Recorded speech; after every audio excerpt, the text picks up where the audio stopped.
And we are live with Roger K. Moore. Nice to Hi, meet good you, morning. Roger. Yeah, nice to see you finally, face to face.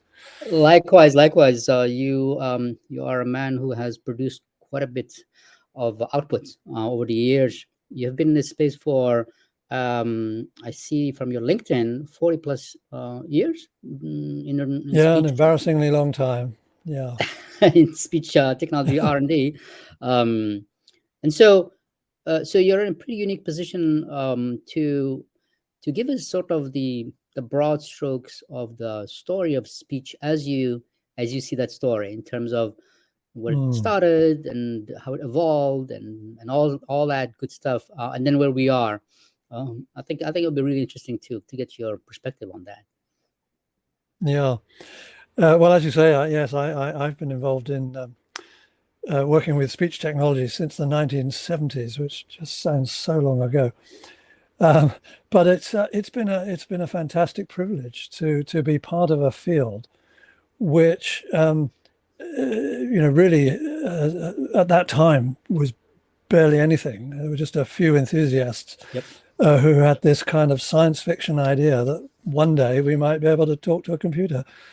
And of course, the techniques and algorithms that were around at the time were very, very primitive.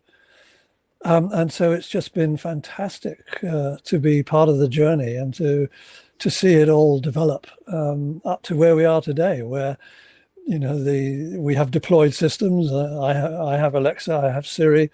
I could have hardly imagined 40 years ago that although we were speculating about the future, but somehow you never quite believe it will happen. And yet here we are. It's been an absolutely fantastic journey. And I always feel very lucky to be involved in a field where the history is still with us, as it were. It's a young field, and I was lucky enough to be involved near the beginning. And I'm even more lucky to still be involved No, as things are developing now. I think it's a pretty unique problem in that it's a very first of all it's a very hard problem, right, to solve. Yeah.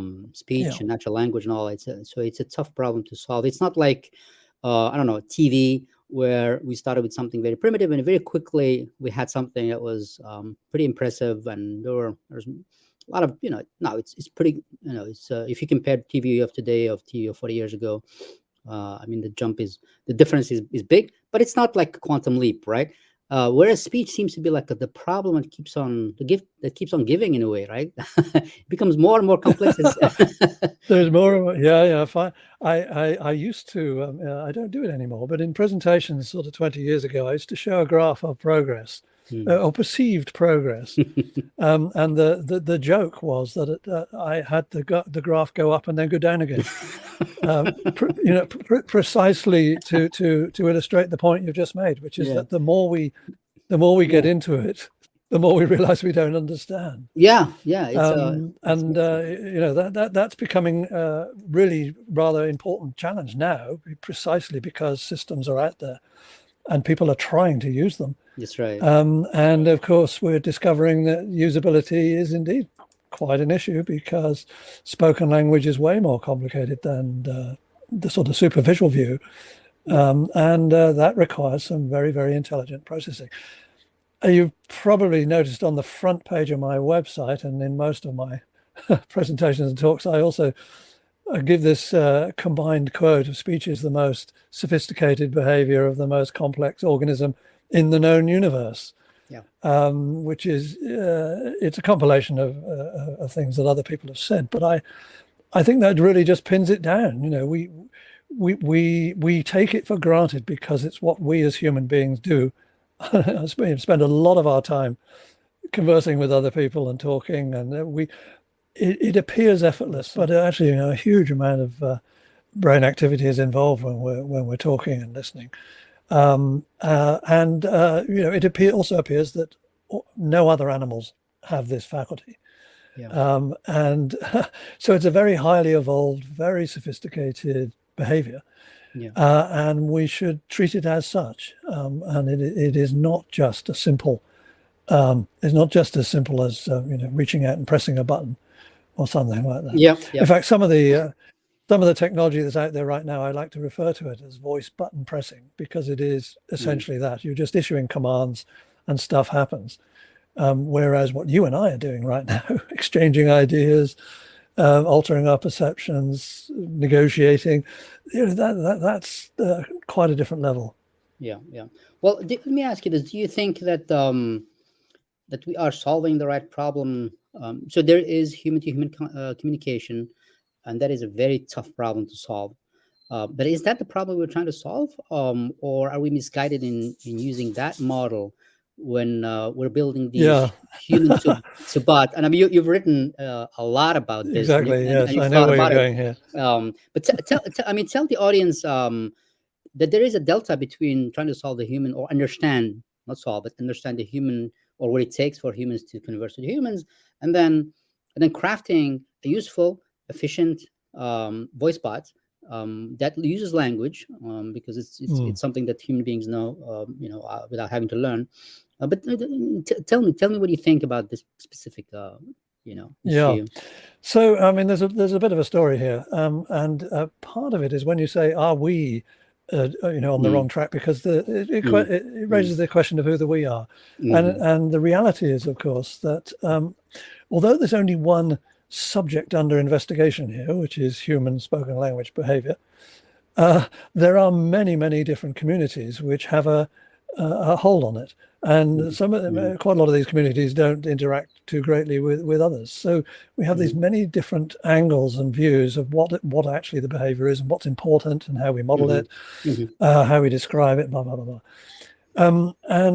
So that's just a sort of from a general theoretical perspective. But when it comes to the practical side of things, we have similar issues, and even the split between the vocal aspects of language, speech itself, and the language aspects of spoken language. Again, we've got different communities and different perspectives.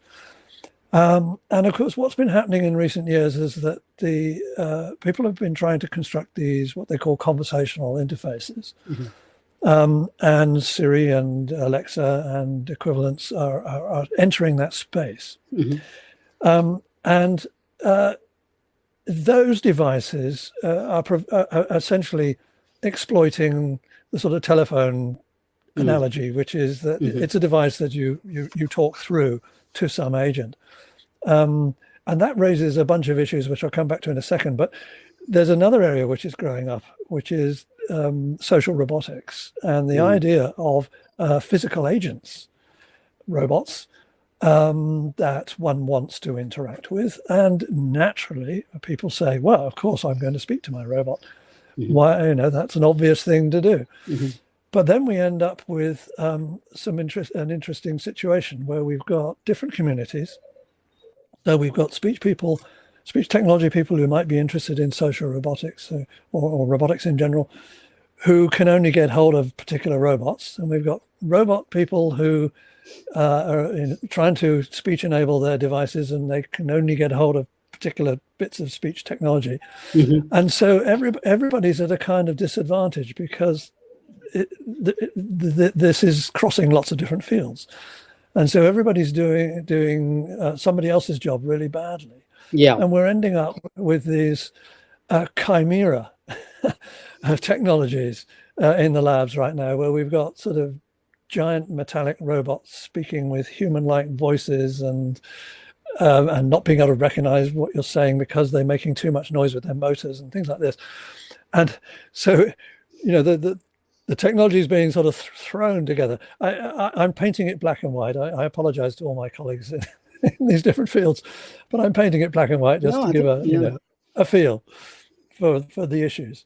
And the consequences of throwing the technology together like this and just taking what is available is that you're not thinking about the overall design.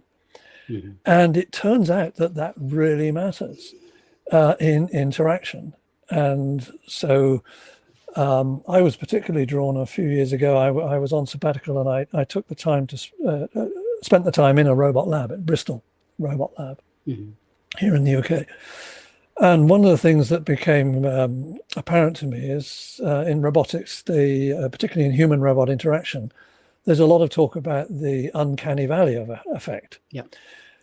So this is very well known in robotics, and the idea came about again in the 1970s. In fact, it was originally published by a Japanese researcher who showed or hypothesized that as you create robots which are more and more human-like, you would expect them to be more likable until ultimately you've got a robot which is very human-like, and people will get on with it and be very happy to interact with it.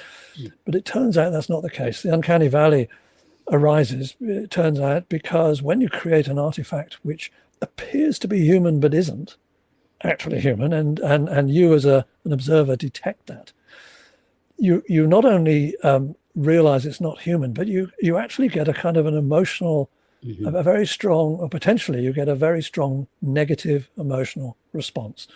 So that's the feeling of uncanniness, and indeed people can be frightened. And there are many examples of this in film and media. Lots of games.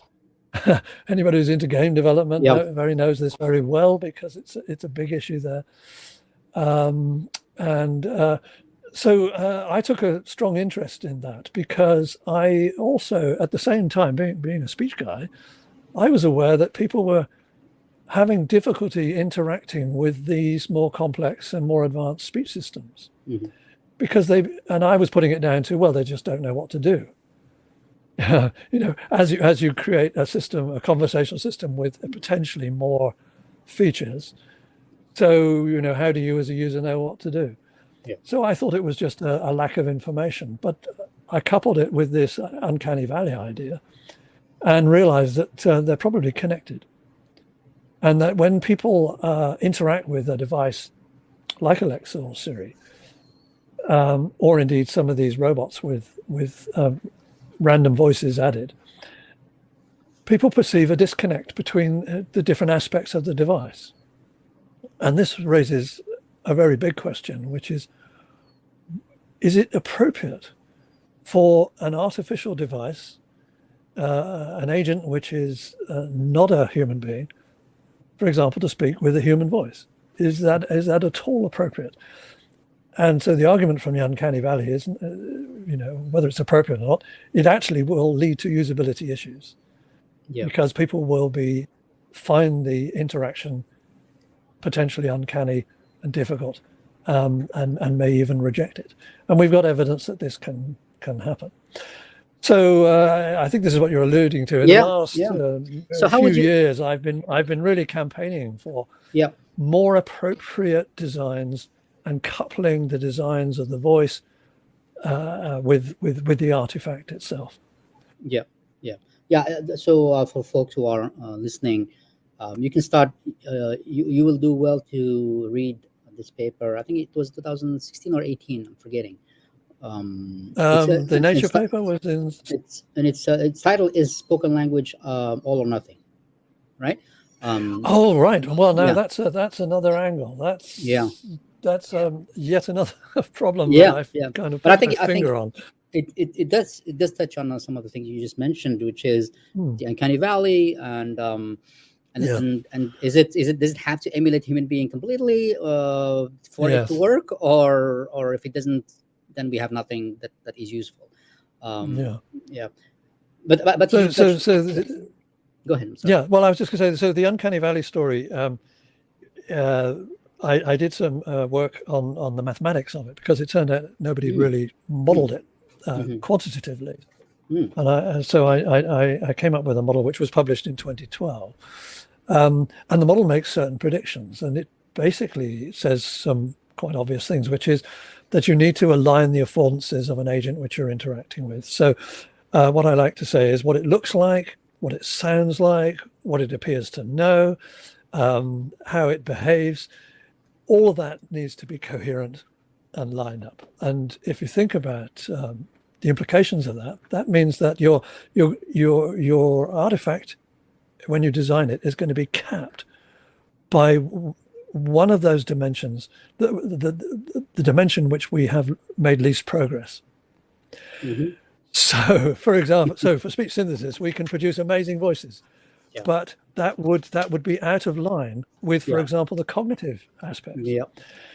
So everything becomes capped. So we end up with a design where it is definitely machine-like, with a machine-like voice and a robotic voice, which, by the way, I mean a high quality, fully intelligible, possibly expressive robotic voice. Doesn't have to be substandard, which a lot of my colleagues seem to assume is what I mean. So that's the end of that story. But then the question comes, is it possible for a human being with full linguistic capability to interact linguistically with such a device, which is capped, capped by the realities of our knowledge and engineering capabilities?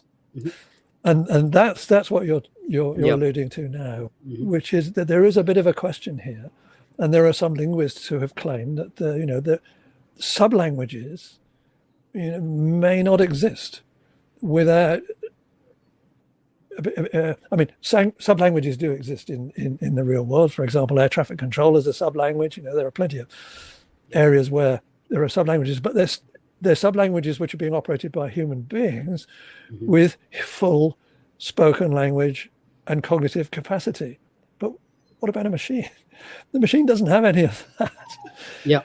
There are theories of what language is, which I'm quite attracted to, which rely on the mutual understanding that we have as human beings. Being human beings, bringing huge amounts of priors to our understanding and our ability to figure out what somebody is implying when they speak to us. All of that comes from our life experience, our culture, and our robots and our voice-enabled devices don't have any of that. So is that a divide? This is not uncanny a divide. This is a more significant divide, which is what I call the devastating lack of prior that an artificial agent currently has. I mean, and it's an empirical question now as to whether that can be bridged. Yeah. Well, the thing is, we do use language, human language, with agents. Let's call them agents in a very high level sense of the word, who are not human. So I use my language, my English, with my dog, for exple.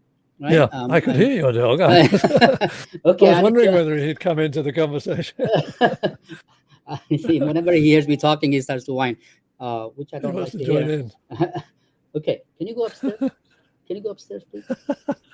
Okay. You see, I did use English there, and he did go upstairs. Yeah. He understood what I meant. Good. Yeah, he did. Hopefully, we won't hear from him. Otherwise, I have to pause it. Be that as it may, the dog understood what I just told him. He clearly is not a competent human language agent.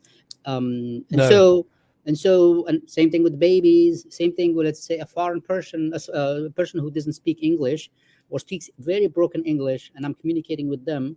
Wouldn't the robot be one of these? Possibly.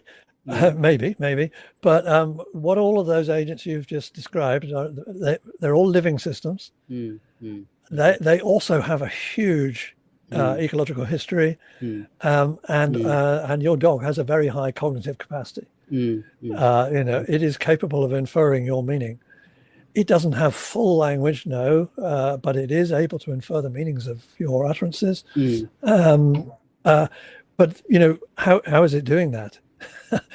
It's not trained on zillions of hours of human speech like our current systems are. It is using its own prior information about its own world as a living being, and the inferences it's making about behaviors in its own world. So I think in that paper you were talking about, I think I ended up saying we should be looking at human-animal interaction, especially humans and dogs, exactly, to try to understand what's going on there. But I think the message is already quite clear that a dog is not equivalent to a current generation robot.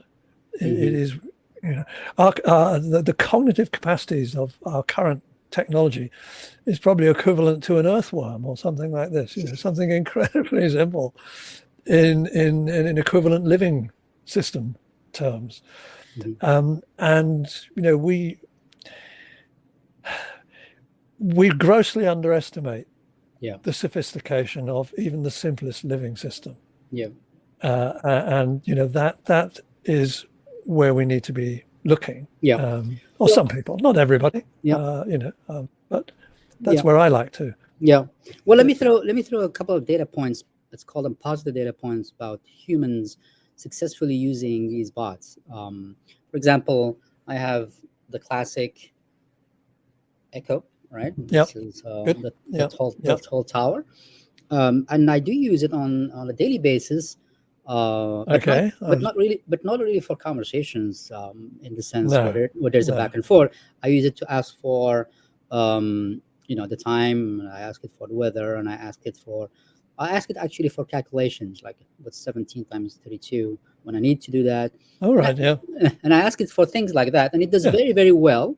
And not only that, but it's not like I'm just being fancy or doing something.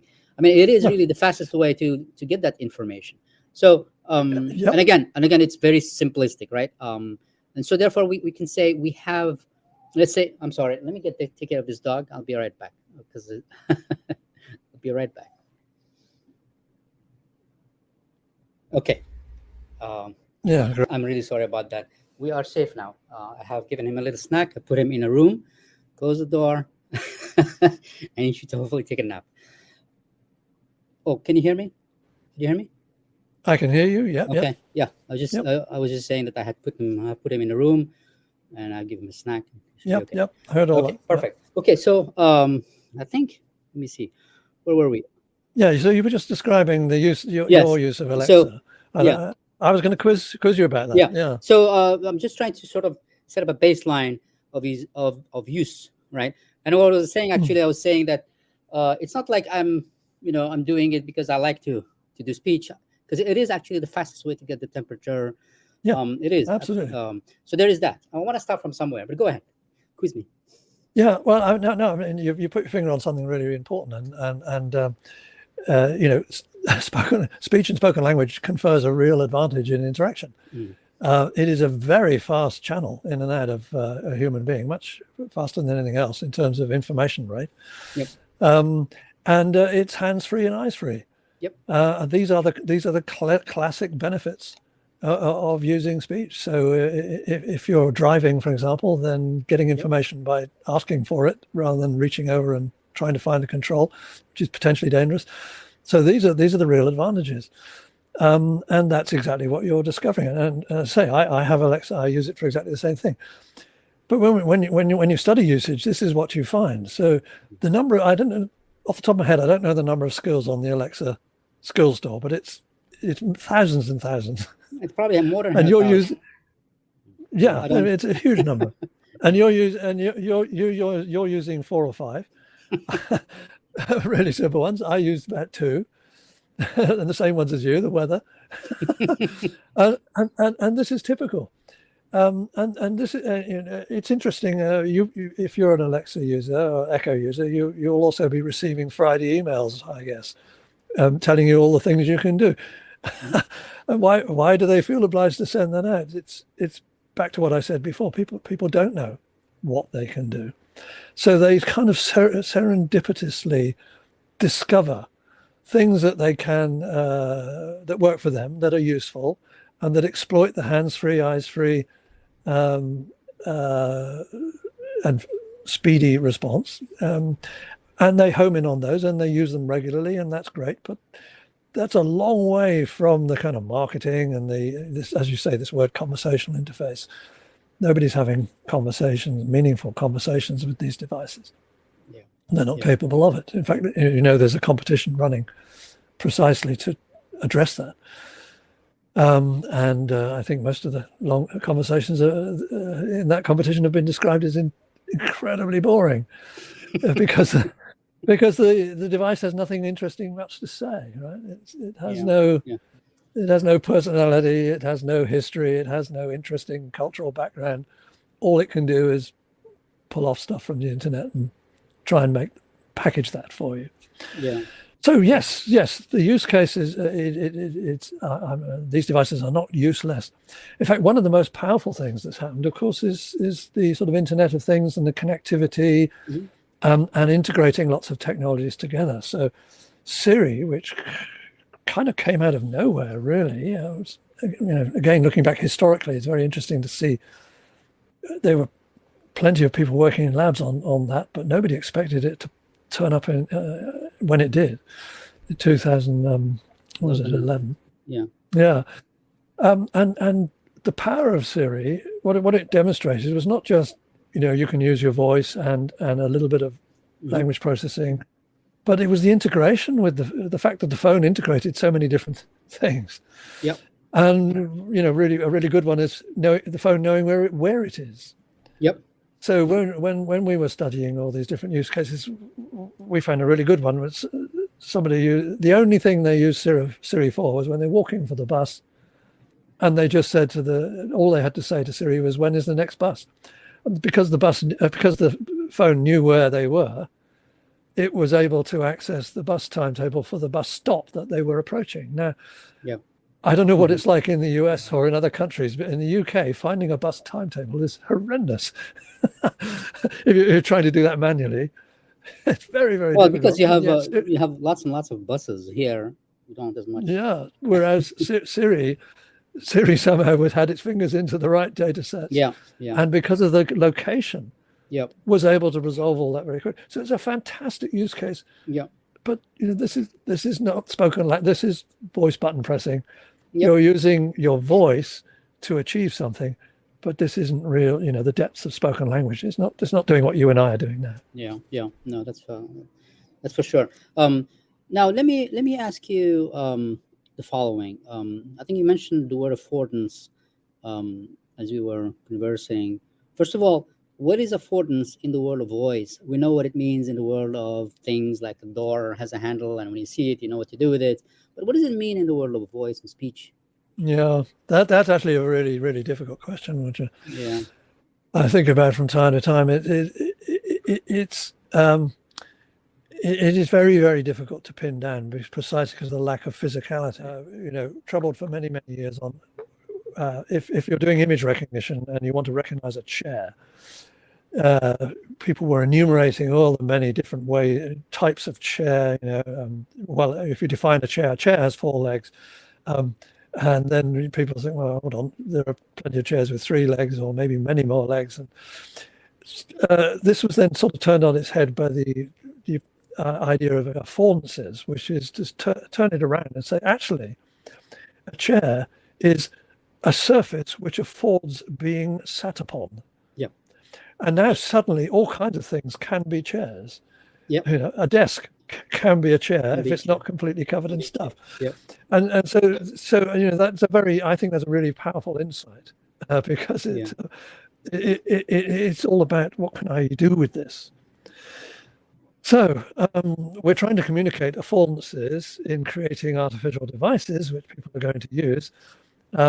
And so if you want a device to be pick-upable, then it better look like it can be picked up. And if you want to communicate using spoken language, then it better look like it can do that. So that's as near as one can get. And part of it is the sound of the voice. Right. As you know, I'm a campaigner for robotic voices. I've mentioned that already. And that in itself, and I've got experimental evidence from some years ago now, which showed that when somebody perceives a voice as being robotic or some mechanical aspect to it, they change their behavior and they perceive the affordances differently from hearing a human voice. By the way, quite a lot of people, some of my views are sort of, I would describe as minority. They're not so popular. For example, the speech synthesis community is very large and very dedicated to producing the most human-like voices possible.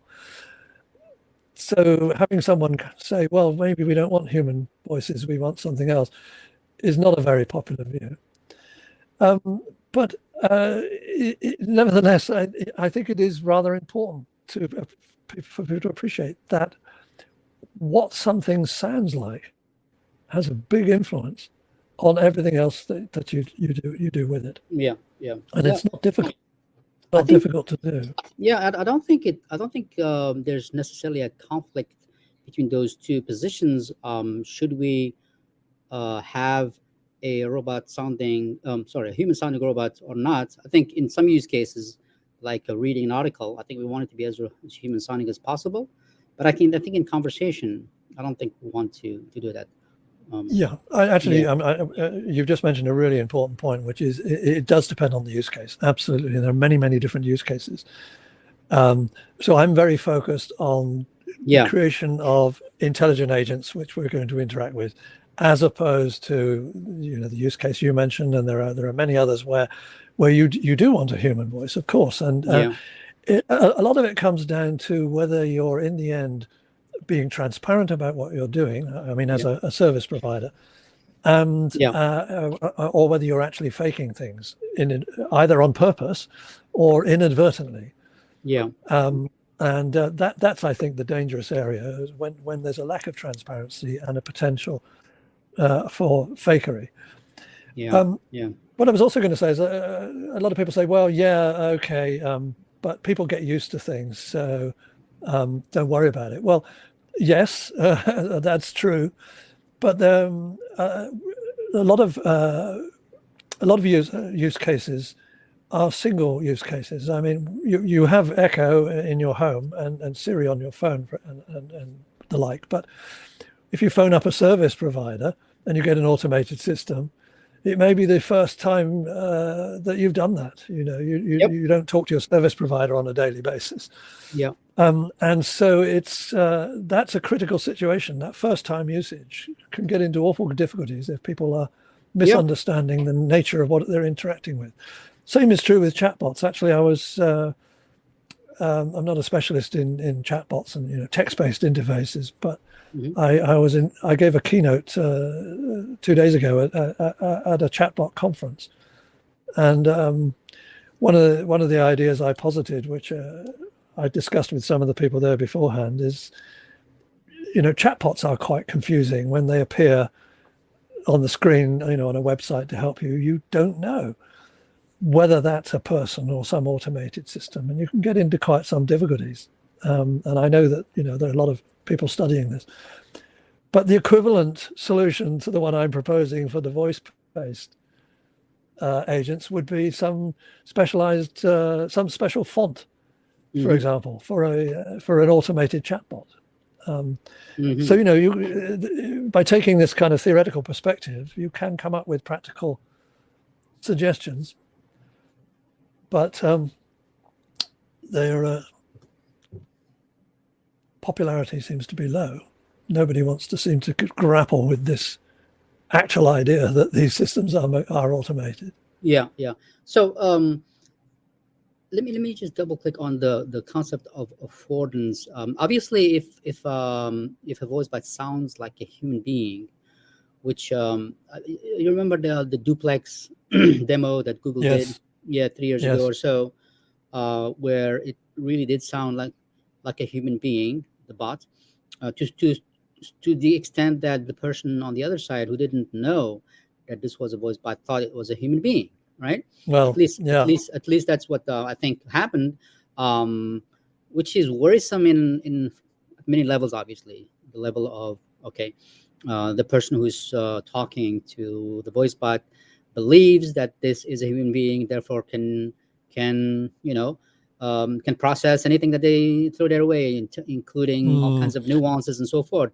So the sort of the affordance there at the very high level is, this is a human being, and therefore this is a person that is competent, and I can do all kinds of things with them when in fact you cannot, right? Exactly. My question to you is, I think there was a CEO of Google who was giving that presentation to a very friendly audience, lots of them youngsters. I'm sure many of them were so impressed that they said, this is really cool. I would like to have a career in designing these voice bots, and they went away with the notion that the problem you're solving is creating these voice bots that sound exactly like a human being, which you and I I know. agree is misguided at the very least. Um, and so, um, so that's sort of the high level statement. In terms of affordance, here's my position. I would love your feedback on it, which is the following. I don't think it is the business of the voice user interface designer to communicate affordance. It's just impossible. I think the notion that the voice bot exists, um, and then you just interact with it, and you need to figure out what it can do for you during the conversation. It's just a fabrication. Meaning, this is never the case with us when we engage with human beings. When I call the bank, I put on my hat of a bank customer, and I know that I'm talking to not a human being. I'm talking to a very specific person, a role. I'm talking to a role, really. All right. It doesn't matter who that person is. I expect them to greet me respectfully. I expect them to know certain things, and not. I don't expect them to ask me certain questions. Right. So in a way, affordance is at this very high level, meaning what I can ask and what is out of scope is defined by the role. And it has nothing to do with the conversation as such or the design, meaning the context, right? So when somebody launches a voice button or a skill, and launches it on Alexa, and they have very minimal information about what this thing is, right? You go into the conversation in a very unnatural way, which is you expect it to tell you what to do and so forth. So what do you think about thinking in this way, that affordance is not the responsibility of the use of the bot, but the surrounding context, so that when you go into the conversation, you have the right hat on and you have the right expectations? Yeah.